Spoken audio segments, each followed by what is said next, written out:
যেখানে ভালোবাসা গভীর সেখানে বিরহ হয় বিধ্বংসী। সতী ছিলেন শিবের প্রাণ, তার অর্ধাঙ্গিনী, তার শক্তি। কিন্তু একদিন সেই সতী নিজের জীবন উৎসর্গ করলেন, আর শিব পরিণত হলেন প্রলয় মূর্তি রুদ্রে। আজকের শিবকথা সিরিজে শুনুন সতীর আত্মবলি ও শিবের ভয়ঙ্কর তাণ্ডব, যা কাঁপিয়ে দিয়েছিল 3 লোক।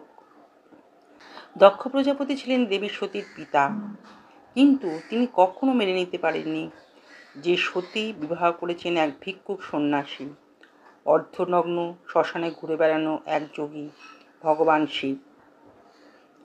একদিন তিনি আয়োজন করলেন এক বিশাল যজ্ঞ, সব দেবতা আমন্ত্রিত, কিন্তু একমাত্র শিবকে বাদ দেওয়া হলো।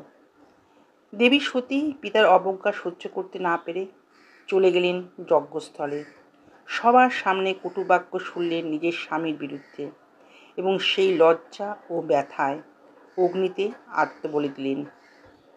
এই খবর যখন শিব জানলেন, তিনি রেগে উঠলেন ভয়ঙ্কর রুদ্ররূপে। চোখ জ্বলছে, কপালে আগুন, কণ্ঠে রক্তবর্ণ ক্রোধ। তিনি সৃষ্টি করলেন বীরভদ্র ও মহাকালী, যারা গিয়ে দক্ষের যজ্ঞ ধ্বংস করে দিল।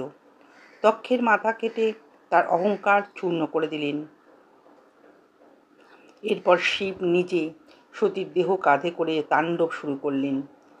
তাণ্ডব নাচ এমন ভয়ঙ্কর, এমন প্রলয়ময়, যাতে সৃষ্টি, লয়, দিক, সময় সব গুলিয়ে যেতে লাগলো। 3 লোক কাঁপতে লাগলো। সব দেবতা গেলেন বিষ্ণুর শরণে। ভগবান বিষ্ণু তার সুদর্শন চক্র দিয়ে সতীর দেহ 51 খণ্ডে বিভক্ত করেন, যা পড়ে যায় ভারতবর্ষের বিভিন্ন স্থানে, আর সেই স্থানগুলি পরিণত হয় 51 শক্তিপীঠে। এই কাহিনী শুধু দুঃখের নয়, এটা ভক্তি, প্রেম, আত্মত্যাগ আর শক্তির জন্মকাহিনী। সতীর আত্মবলি থেকেই জন্ম নেয় শক্তিপীঠ, আর শিবের রুদ্ররূপ থেকে আসে নতুন সৃষ্টির বীজ। শিবের এই রূপ আমাদের শেখায়, ভক্ত ও প্রিয়জনের অবমাননা কখনো সহ্য করেন না তিনি। তিনি শুধুই শান্ত নন, তিনি হলেন রুদ্র, ভয়ঙ্কর, আগুনের মতো।